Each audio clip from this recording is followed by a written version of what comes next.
Thumbelina. Once upon a time, a woman lived by herself in a faraway village. She was very lonely after her husband had died. She always wanted to have a child, but alas, she didn't have any. One day, she went to her friend who was a good witch. She gave her a grain of barley and told her to go back home and plant it. The woman did as she was told. The next morning, a beautiful plant had grown from the seed. It had a lovely flower that looked like a tulip. The woman had never seen a flower like that and was mesmerized by its beauty. She gently kissed one of its petals. As she did that, the flower blossomed open. Inside it was a beautiful little girl, no bigger than the size of a woman's thumb. The woman instantly fell in love with her and called her Thumbelina. Thumbelina took away the woman's loneliness. In the day, she would tell her stories and talk to her. Sometimes, she would make Thumbelina a boat out of a tulip petal, which she could row in a plate full of water. At night, Thumbelina would sleep in a bed out of a walnut shell with a blanket made of a rose petal. One night, as she was sleeping, a frog came to her window and saw her. He thought to himself, "What a beautiful girl! She'll make a lovely bride for my son." And so he grabbed Thumbelina and hopped away to his home. When his son saw his bride-to-be, he was very happy. "She's beautiful, father. I'll marry her. But before that, I want to build her a beautiful house," said his son. "Okay, son, I'll put her in the water lily in the middle of the pond till then. This way, she will not be able to escape." And so, the frog put Thumbelina in the middle of the pond on a water lily leaf. Thumbelina tried to escape from her new home, but she couldn't. She broke down crying. Two minnows were sitting under the same leaf, and they heard her cry. They asked her about her troubles, and when she told them, they decided to help her. They nibbled away the lily stem. Soon, it broke and floated away with Thumbelina.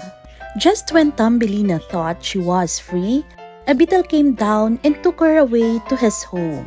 He called over his friends to introduce them to his pretty prisoner.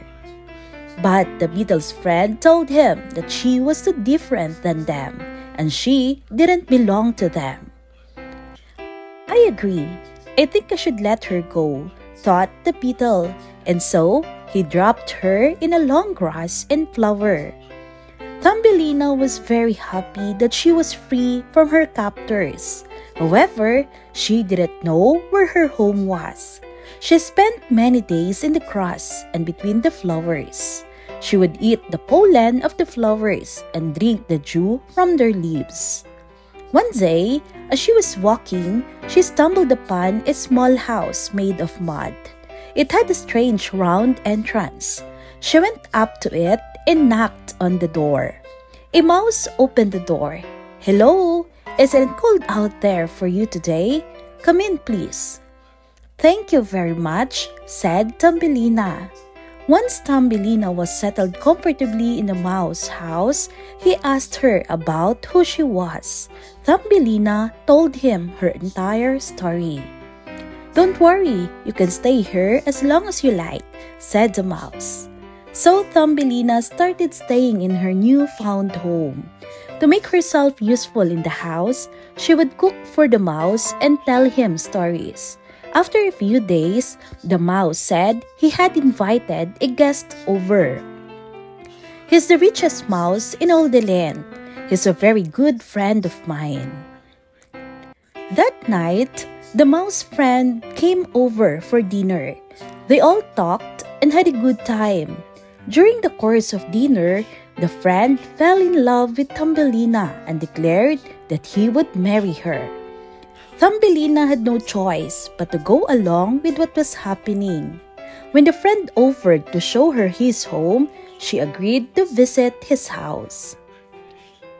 And the three of them set off together. On the way, they entered a tunnel. There, they found an injured swallow lying on the ground. The mouse friend kicked it and rudely said, "Serves her right. What is she doing in the tunnels? He should have stayed in the air."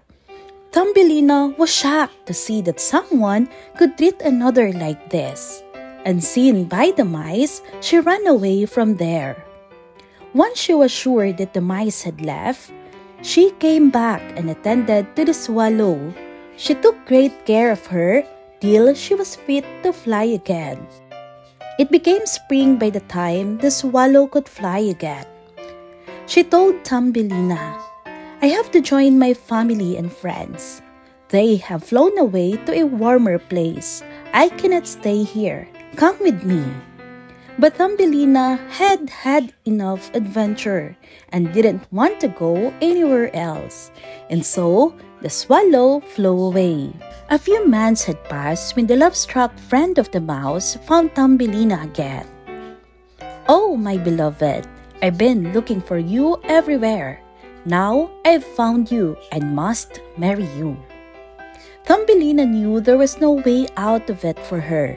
So she asked him if she could spend one last day out in the open air before she was confined in living the rest of her life underground with him.